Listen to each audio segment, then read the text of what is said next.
My Brother's Peculiar Chicken by Alejandro R. Rosas. Characters: Kiko, Kiko's sister, Mother,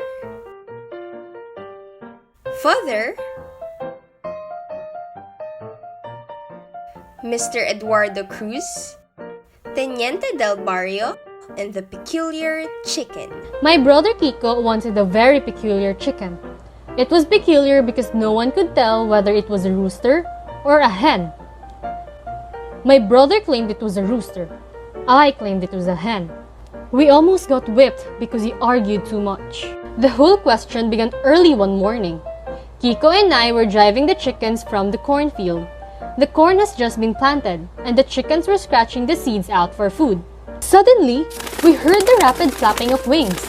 We turned in the direction of the sound and saw two chickens fighting in the far end of the field. We could not see the birds clearly as they were lunging at each other in a whirlwind of feathers and dust. Look at that rooster fight. My brother said, pointing exactly at one of the chickens. Why, if I had a rooster like that, I could get rich in the cockpits. Let's go and catch it, I suggested. No, you stay here. I will go and catch it, Kiko said. My brother slowly approached the battling chickens. They were so busy fighting that they did not notice him. When he got near them, he dived and caught one of them by the leg. It struggled and squawked. Kiko finally held it by both wings and it became still. I ran over where he was and took a good look at the chicken. Why, it is a hen, I said. What is the matter with you? My brother asked. Is the heat making you sick?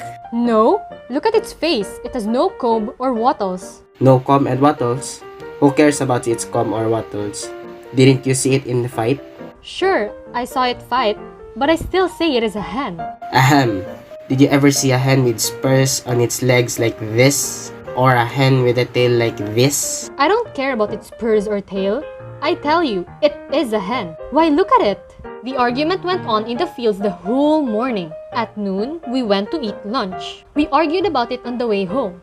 When we arrived at our house, Kiko tied the chicken to a peg. The chicken flapped its wings and then crowed. There, did you hear that? My brother exclaimed triumphantly. I suppose you are going to tell me now that hens crow and that carabaos fly. I don't care if it crows or not, I said. That chicken is a hen. We went into the house and the discussion continued during lunch. It is not a hen. Kiko said. It is a rooster. It is a hen, I said. It is not. It is. Now, Mother interrupted. how many times must Father tell you children not to argue during lunch? What is the argument about this time? We told Mother and she went out to look at the chicken. That chicken She said, is a bay. It is a rooster that looks like a hen. that should have ended the argument. But Father also went out to see the chicken. And he said, Have you been drinking again? Mother asked. No. Father answered, Then what makes you say that that is a hen? Have you ever seen a hen with feathers like that? Listen, I have handled fighting cocks since I was a boy, and you cannot tell me that that thing is a rooster. Before Kiko and I realized what had happened, Father and Mother were arguing about the chicken by themselves. Soon, Mother was crying. She always cried when she argued with Father. You know very well that that is a rooster. She said. You're just being mean and stubborn. I am sorry. Father said. I know a hen when I see one. I know who can settle this question. My brother said. Who? I asked. The Teniente del Barrio, chief of the village. The chief was the oldest man in the village. That did not mean he was the wisest. But anything always carried more weight if it is said by a man with gray hair. So my brother untied the chicken and we took it to the chief. Is this a male or a female chicken? Kiko asked. That is a question that's a concern only for another chicken. The chief replied. My brother and I happen to have a special interest in this particular chicken. Please give us an answer. Just say yes or no. Is this a rooster? It does not look like any rooster I have ever seen. The chief said. Is it a hen then? I asked. It does not look like any hen I have ever seen. No, that could not be a chicken. I have never seen like that. It must be a bird of some other kind. Oh, what's the use? Kiko said, and we walked away. Well, What shall we do now? I said. I know that. My brother said. Let's go to town and see Mr. Cruz. He would know. Mr. Eduardo Cruz lived in a nearby town of Katubusan. He had studied poultry raising in the University of the Philippines. He owned and operated the largest poultry business in town. We took the chicken to his office. Mr. Cruz, Kiko said. is this a hen or a rooster?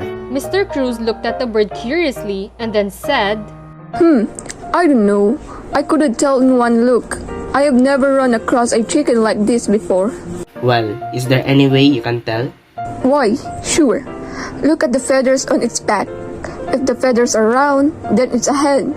If they are pointed, it's a rooster. The three of us examined the feathers closely.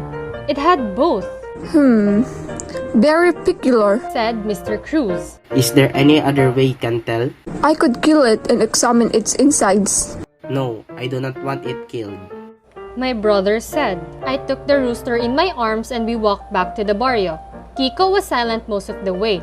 Then he said, I know how I can prove to you that this is a rooster. How? I asked. Would you agree that this is a rooster if I make it fight in the cockpit and it wins? If this hen of yours can beat a gamecock, I will believe anything, I said. Alright, He said. So that Sunday, we took the chicken to the cockpit. Kiko looked around for a suitable opponent. He finally picked a red rooster. Don't match your hen with that red rooster, I told him.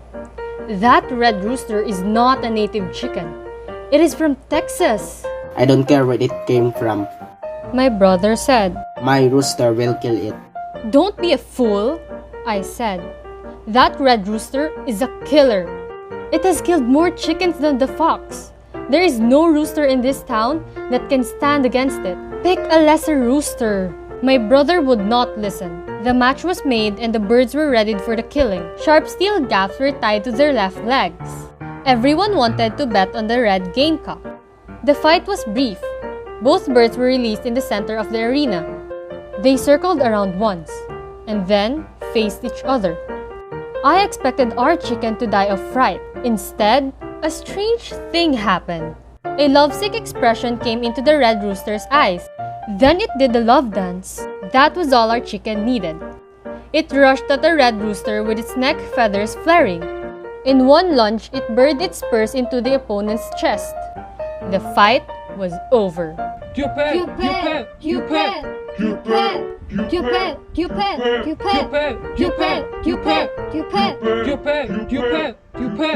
The crowd shouted. Then a riot broke out. People tore bamboo benches apart and used them as clubs. My brother and I had to leave through the back way. I had the chicken under my arm. We ran toward the coconut groves and kept running till we lost the mob. As soon as we were safe, my brother said, Do you believe it is a rooster now? Yes, I answered. I was glad the whole argument was over. Just then, the chicken began to quiver. It stood up in my arms and cackled with laughter.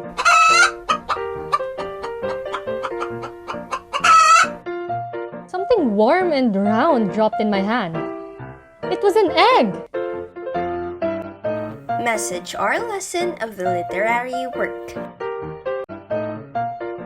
It nourished us with disclosure of not believing one's magnificence and actual characteristics or appearance, and being clever in a specific way that we may do because looks can be misleading and deceptive.